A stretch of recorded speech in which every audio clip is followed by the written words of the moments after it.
خودی کا سر نہاں لا الہ الا اللہ، خودی ہے تیغ فسان لا الہ الا اللہ۔ یہ فارسی کے الفاظ مکس ہے، خودی اپنے آپ کو کہتے ہیں، خودی کا سر نہاں۔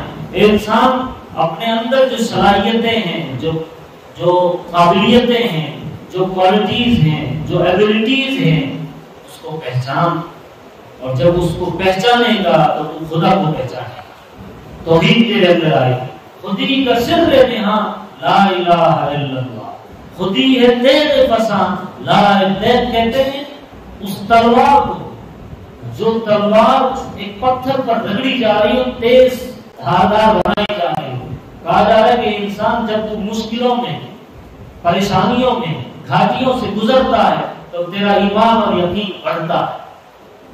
خودی ہے تیغ فسان لا الہ الا اللہ، یہ مال و دولت و دنیا، یہ رشتہ و پیون، بتان وہم و گمان لا الہ الا اللہ، یہ جتنی بھی دنیا داری ہے، یہ مال و دولت ہے، یہ رشتہ داریاں ہیں، یہ جو غلط راستوں پر لے جا رہی ہیں، بتان وہم و گمان، یہ خیالات کا بت ہے، ان بتوں کو نکالو، اصل لا الہ الا اللہ۔ آگے کہا یہ دور اپنے براہین کی تلاش میں ہے، صنم کدا ہے جہاں لا الہ الا اللہ۔ یہ دور، آج کا دور ابراہیم کی تلاش میں، یہ دور اپنے براہین کی تلاش میں ہے، صنم کدا ہے جہاں لا الہ الا اللہ۔ یہ پورا بت خانہ بنا ہوا ہے، ان بت خانوں کو توڑنے کے لیے کیا چاہیے؟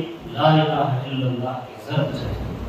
آگے کہتے ہیں کہ یہ نغمہ فصل گلو لالا کا نہیں پابند، نغمہ کہتے ہیں یہ کلمے والا نغمہ، یہ نغمہ یعنی کلمہ، یہ نغمہ فصل گلو لالا کا نہیں پابند، بہار ہو کہ خزاں لا الہ الا اللہ۔ حالات کیسے بھی ہو، سکھی کے ہو، پریشانیوں کے ہو، یہ جو کلمہ ہے، یہ جو گیت ہے، یہ گلو لالا کا پابند نہیں ہے، یعنی موتیوں، ہیرو جواہرات، خوشحالی کا پابند نہیں ہے، یہ نغمہ فصل گلو لالا کا نہیں پابند، بہار ہو کے خزاں لا الہ الا اللہ۔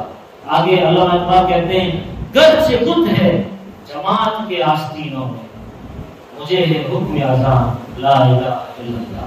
یعنی میرے اڑوس پڑوس میں میرا ماحول، یہ بھلے بت رکھے تو رکھے، یہ شرک میں مبتلا ہو تو ہو، مجھے ہے حکم اذان لا الہ الا اللہ۔ مجھے جس مشن کا، جس کلمے کا اعلان کرنے کے لیے کہا گیا وہ لا الہ